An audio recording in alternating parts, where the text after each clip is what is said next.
Hello friends, आज कुछ विषय में बात करेंगे, शायद कुछ इनलाइटमेंट।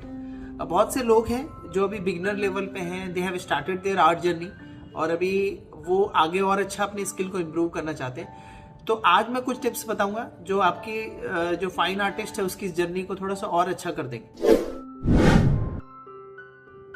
आपको अपने फाउंडेशनल वर्क पे काम करना है। फाउंडेशन मतलब आपको जो फंडामेंटल्स हैं उन पे ज्यादा काम करना है।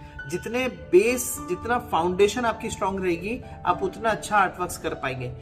और फाउंडेशन में बहुत सारी चीजें आती हैं। आप उनमें लाइंस इंप्रूव करो, आप अपनी ऑब्जर्वेशन स्किल इंप्रूव करो, वैल्यू समझो, कंपोजिशंस क्या होती हैं, बहुत सारी चीजें वो आप समझो, उस पर काम करो। आपको आर्ट फील्ड में जो अब तक हुआ है उसकी भी थोड़ी समझ होनी चाहिए। मैं बात कर रहा हूँ आर्ट की हिस्ट्री की। आपको ये भी पता करना चाहिए कि कौन कौन से आर्टिस्ट हैं जो अभी इंडिया में एट प्रेजेंट अच्छा काम कर रहे हैं, कौन से आर्टिस्ट हैं जो पहले के आर्टिस्ट हैं जिन्होंने बहुत अच्छे अच्छे आर्टवर्क्स करके रखे हैं यहाँ पर। सो बहुत सारी चीज़ें आपको समझनी है, कितने टाइप्स की आर्ट होती है, ये सारी चीज़ें आप समझिए। जब आप समझते हैं तो आपका एक इंसाइट डेवलप होता है, अपनी आर्ट स्किल को आप दूसरे लेवल पे लेके जाते हैं। जब आप ये स्टेप्स फॉलो करते हैं तो आपका खुद का एक लैंग्वेज क्रिएट होता है और आप अपने एक्सपीरियंस से अपने एक्सप्रेशन को बता पाते हैं। सो ये बहुत इंपॉर्टेंट है और वो तब होता है जब आप ये फंडामेंटल को अकेले शांत बैठ के कहीं पे अपने वो विदाउट एनी रेफरेंस जब आप काम करते हैं तो ये चीजें डेवलप होना शुरू होती हैं। तब आपका ब्रेन वो सारी चीजें पीछे से लेके आता है जो आपने अब तक आपने अपने दिमाग में डाली है, वो सारी चीजों को आपका ब्रेन वापस लेके आता है। तब आप जो क्रिएट करते हैं वो आपका पर्सनल पर्सपेक्टिव होता है, पर्सनल व्यू होता है, पर्सनल एक्सपीरियंस होता है, जिससे फिर आपके आर्ट वर्क में आपकी खुद की स्टाइल डेवलप होती है। आपको कॉन्सेप्ट पे काम करना है, टेक्निक्स पे काम नहीं करना।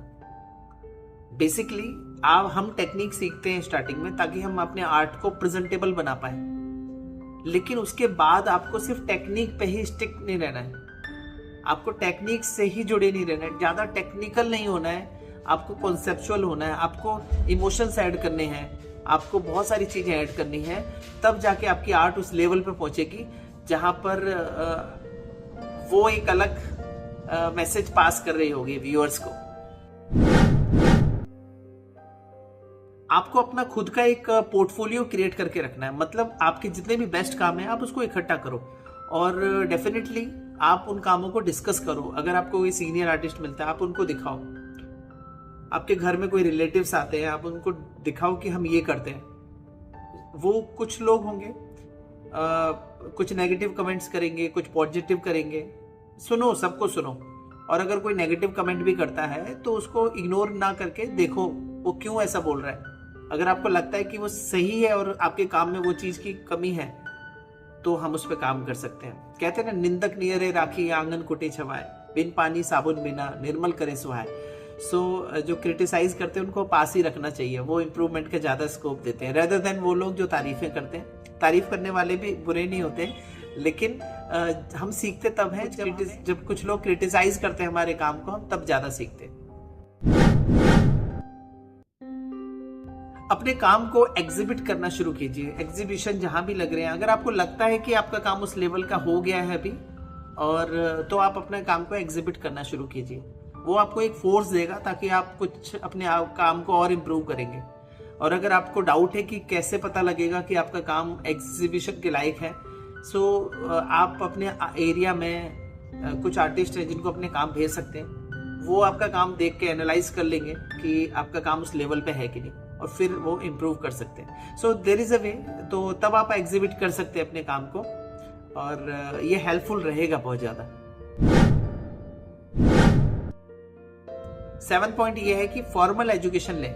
फॉर्मल एजुकेशन का मतलब है कि देखिए, एमेचर आर्टिस्ट अच्छा है, सेल्फ टॉट भी अच्छा है, लेकिन हम जो क्लेम करते हैं कि हम सेल्फ टॉट हैं, हम कोई सेल्फ टॉट नहीं है। हम लोग दूसरे के काम से इंप्रेस होके काम करते हैं, इन्फ्लुएंस होके काम करते हैं। सो कोई ना कोई हमारा गुरु होता है। अगर हम यूट्यूब पे किसी का वीडियो देख रहे हैं तो उस मोमेंट में वो आर्टिस्ट आपका गुरु है। So we always learn from a teacher, but problem क्या है, वो सिस्टमेटिक अप्रोच कि कौन सा लर्निंग पहले आएगी कौन सी बाद में। उसके लिए आपको एक फॉर्मल एजुकेशन लेना चाहिए जो आपको हेल्प करेगा एक सिस्टमेटिक लर्निंग में भी, और जब आप उसको एग्जीक्यूट करेंगे तो वो आपके काम में भी दिखती हैं वो चीजें। तो ये कुछ पॉइंट थे जो मुझे लगता है आपको हेल्प करेंगे इंप्रूव करने के लिए अपना आर्ट वर्क, और इन सारे पॉइंट्स को ध्यान से समझिए और इन पे काम कीजिए। मिलते हैं अगली वीडियो में। अगर आपके कुछ डाउट्स हैं तो आप मेरे को कमेंट्स कर सकते हैं, सो हम लोग इस पे और डिस्कस करेंगे। चलिए, ऑल द बेस्ट।